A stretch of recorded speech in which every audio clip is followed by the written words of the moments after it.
UPI లావాదేవీల్లో ప్రపంచంలోనే number 1గా నిలిచింది భారత్. ఈ విషయాన్ని ఇంటర్నేషనల్ మానిటరీ ఫండ్ సంస్థ తన నివేదికలో వెల్లడించింది.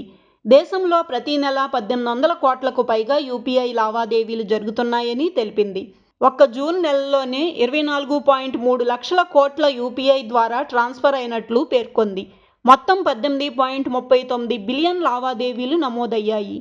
ఇక గతేడాది 2024 ఇదే నెలలో 13.88 బిలియన్ లావాదేవీలు కాగా ప్రస్తుతం 32% వృద్ధి నమోదైంది.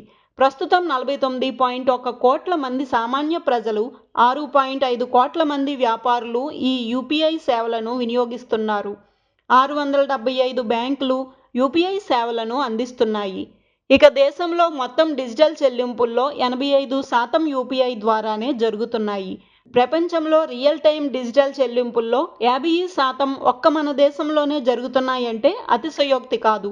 భారత్తో పాటు UAE, Singapore, Bhutan, Nepal, Sri Lanka, France, Mauritius వంటి 7 దేశాల్లో యూపీఐ సేవల్ని వినియోగిస్తున్నాయి.